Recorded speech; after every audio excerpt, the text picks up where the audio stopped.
La toute première formation que nous avons suivie, c'était sur les différents problèmes que nous rencontrons dans la production, dans la commercialisation et la transformation des produits agricoles. Donc cet atelier nous a permis d'identifier tous les problèmes que nous avons sur les différentes chaînes de valeur et proposer en même temps les solutions.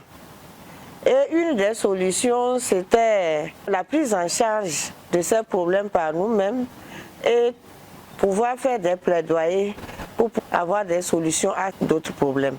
Donc ces formations nous ont permis de vraiment revoir la démarche pour le plaidoyer et identifier les cibles vers qui nous devons aller pour le plaidoyer. Et juste après cette formation, quand moi je suis rentrée dans ma région, moi je suis de la région des Savanes, quand je suis rentrée, on avait un problème très important qui nous tracassait beaucoup, c'est celui de la commercialisation des tomates. Les tomates étant une denrée périssable, nous n'arrivions pas à vendre cela parce que les commerçantes jouaient sur la période de récolte pour que nous puissions vendre à vil prix. Quand elles savent qu'il y a une période où il y a l'abondance, elles ne viennent pas. Si elles ne viennent pas, la tomate commence par pourrir, elles arrivent. Quel que soit le prix qu'elles vous proposent, nous sommes obligés de vendre. Et l'année surpassée, les Ghanéennes étaient venues pour acheter. Elles achètent en caisse. Et au niveau de la caisse, il n'y a pas sur mesure. Or, les femmes commerçantes de Lomé, elles utilisent des paniers. Et les paniers sont élastiques. Donc, quand elles mesurent, la mesure n'est pas à ras.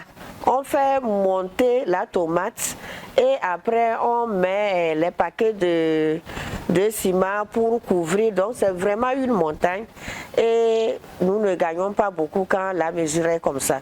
Donc, elles ont reçu à renvoyer les autres femmes qui viennent du Ghana.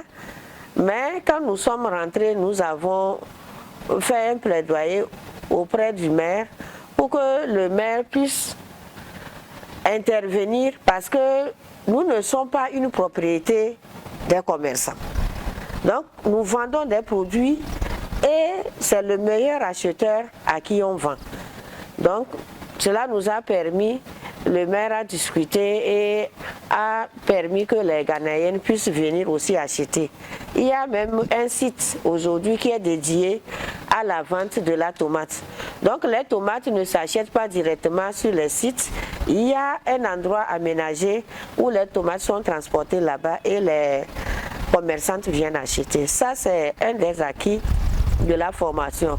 On ressentait le problème, mais on ne savait pas comment solutionner le problème. L'autre aspect aussi, c'est par rapport à la transformation de nos produits. Nous transformons nos produits, mais là où nous allons vendre ces produits transformés, pour que ça soit visible, accessible, on n'avait pas un endroit par rapport à ça. Mais quand je suis arrivée, puisque c'est un problème ressenti par plusieurs coopératives de transformation, on s'est réunis et nous avons réfléchi, nous avons regardé autour de nous comment nous allons faire. Donc c'est dans notre recherche d'information qu'on a su qu'il y avait une vitrine où on pouvait venir exposer nos produits et vendre. N'eût été cette formation, on n'allait pas se retrouver, dire qu'on réfléchit et trouver une solution pour mieux vendre. Mais grâce à cette formation, nous avons pris l'initiative de se réunir et de réfléchir aux solutions. Et c'est dans la recherche des solutions que nous avons pu contacter l'ONG Rafia qui a ouvert une vitrine où on collecte les produits transformés, les produits agroécologiques pour vendre. Donc, nous savons aujourd'hui que toutes les femmes transformatrices des coopératives savent qu'il y a une vitrine aujourd'hui là-bas où on va exposer nos produits pour vendre.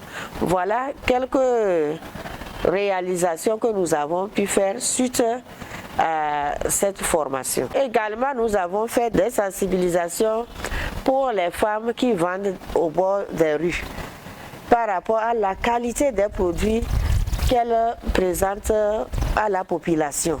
Il y en a qui utilisent beaucoup de cubes, beaucoup de colorants. Donc nous avons fait des sensibilisations pour leur montrer le danger de ces produits qu'on introduit dans l'alimentation. Donc c'est suite à ces formations-là qu'on a su que l'utilisation abusive des cubes et des colorants, du sucre donne des maladies.